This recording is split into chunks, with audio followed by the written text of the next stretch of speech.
This will be part 2 of the Top Gun 1990 tournament in Mesa, Arizona, put on by Western World.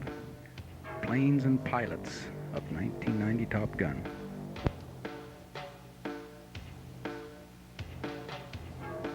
Hi, my name's Chuck Fuller. Been playing with model airplanes for a long time, and gotten into, By the way, pilots, there was gotten a into minor scale here flight change in the last 15 years or so, tomorrow. and I'm enjoying it a lot. It may or may not affect you. You might want to just check the schedule. I guess I said my name is Chuck Fuller. Just some minor change. I'm from Salinas, California. In the flying schedule. I scratch built the airplane. It's has a balsa wood fuselage and foam wings, and I have an Airtronic Spectra radio in it. It's a PCM model, very reliable, and it's given me good luck. Have a Sachs Domar 5.8 cubic inch aircraft engine in there, and it really puts out good power. I run a 2412 propeller, and I guess enjoying putting the detail and the lettering and things like that are probably some of the most satisfactory parts of it. Flies real well, very scale. I've gotten to know the owners of the airplane that fly it in full-scale air shows, and they've been very helpful in giving me information to make it look and fly like theirs does. You might be interested in some of the detail work here.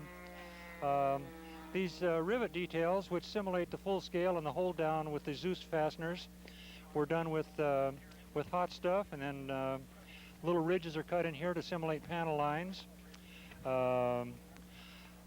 These cylinders I've made out of foam and carved the cylinder lines in them and then painted them black. Made the spark plugs and the wires. Spark plugs are made out of 1/4-inch dowel and shaved down to a spark plug shape. Some tubing around here for the collector ring for the wiring harness for the plugs. 3/32 dowel covered with a aluminum material, and that covers that area pretty good. The name Big Thunder, of course, that's the name of the full-size airplane that belongs to the gentleman on the side there, Bill Warren. He named it Big Thunder, and of course, in scale modeling, we try to copy.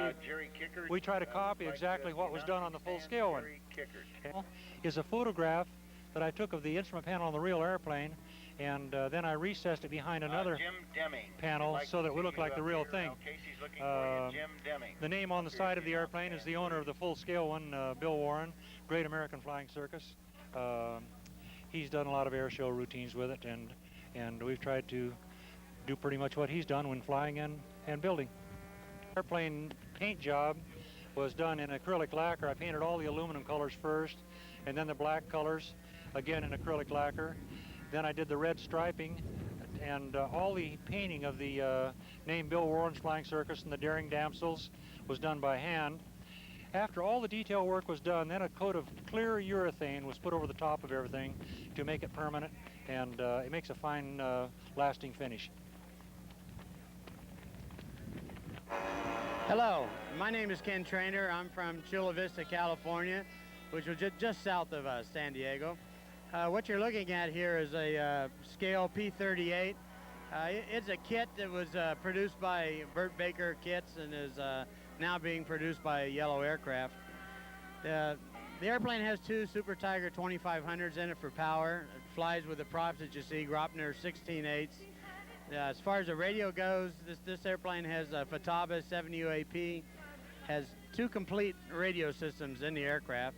It also has an onboard transmitter in the airplane that sends engine data back to my pitman who's holding a receiver on the ground, tells us how the motors are doing. The belly tanks that you see on there, actually, the airplane you're looking at right now is actually it's a reborn, it's a rebuild. Unfortunately, it crashed and almost completely totaled it on the very first flight on our maiden voyage. As I said earlier, we had two radio systems in it, and one of the battery packs went low, caused the airplane to spin in on the second turn. The airplane has a fully retractable landing gear made by one of the local flyers here by the name of Gene Barton, and it features an actual oleo strut. It gives a lot of cush when the aircraft's landing. Airplane weighs 36 pounds, so when it comes in, the landing gear is actually shock absorb an awful lot. The nacelles on the aircraft are made up of hand-laid fiberglass, and the all of the intakes and everything have a nice heavy layer of cavasteel in it to fill in all the fillets. And the intake and the blowers are all handmade out of balsa wood, which has been fiberglassed again over. Okay, the cockpit is all handmade, is fully detailed with basically about as scale instrumentation as we could come up with. It has a scale World War II pilot in there, including the Mae West outfit, the radio system, and a nice handmade yoke that he's holding. The airplane is scaled after an aircraft that was flown obviously in invasion. That's why there's invasion stripes on it. It's Mama's Boy. Airplane is a very, very stable flyer, capable of flying nice and low and fast. The Super Tiger 2500s, when they're purring with those three-bladed props, it sounds like the turbochargers are actually working. This is the second airplane we brought to Arizona today to demonstrate. This happens to be one of my first attempts at scale. This airplane was a Dave Platt kit T-28B. It was built in 1975. In fact, this particular airplane won the first Riverside Olympics, the scale Olympics held in Riverside in 1976. To my right is my son, Steve. Steve used to fly this airplane when he was 8 years old. And of course, Steve is 19 now. So Steve and this airplane go way back. Airplane has literally been flown all over the country from Florida to California. I think we have, about 54 trophies for it at home that we've placed with in contests with this airplane. Hi, I'm Ron Kemp from Puyallup, Washington. This is an F4 Phantom kit. It's flying on a Futaba 1024 radio. Okay, the hardest part about building any airplane, I would say, is just the time of putting the tail section together. That would be the hardest portion. After that, it pretty well goes together easy. All the formers and stuff are pre-cut and sanded. Your left, my right. Multiple parts with good drawings and good instructions. Really was a very easy kit to build. This is a replica of the 5000th Phantom, commemorative from McDonnell Douglas on the actual production of their 5000th production line Phantom. It's painted with lacquer paints throughout with a DuPont 131S sandable primer filler for a base coat.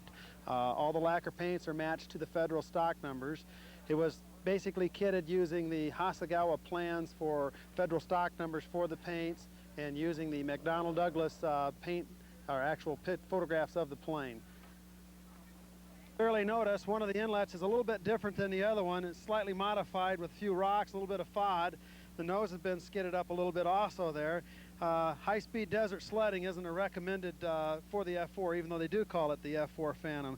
We modified the wingtip a little bit also by skidding across the desert. To date, we still haven't determined what happened.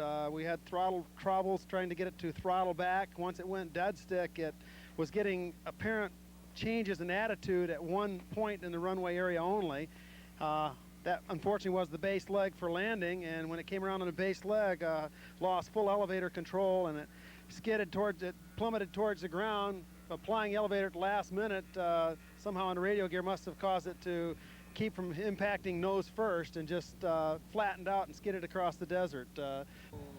As you can clearly see, the kit is foam construction for the wings being foam core with balsa over the top, and everything was glass with 0.6 ounce glass cloth from Dan Parsons. This plane is repairable. My name is Jeff Foley. I'm from Raleigh, North Carolina, and this is a Dave Platt kit of a A6M3 model 320. It's got a JR Unlimited 8-channel radio in it with an OS Max 108 for power. I'm running a 14.8 Zinger propeller here. I guess the hardest thing about building this airplane was the fact that I built it in 6 weeks before last year's Top Gun event, and of course I was working night and day, 7 days a week. The best thing about it is its flying qualities. Most Zeros, no matter what kit or what size, it just doesn't matter. They all fly well because they have such large wing areas and tail surfaces that they can handle just about any conditions. The airplane was designed to operate off a carrier, so it handles low speed.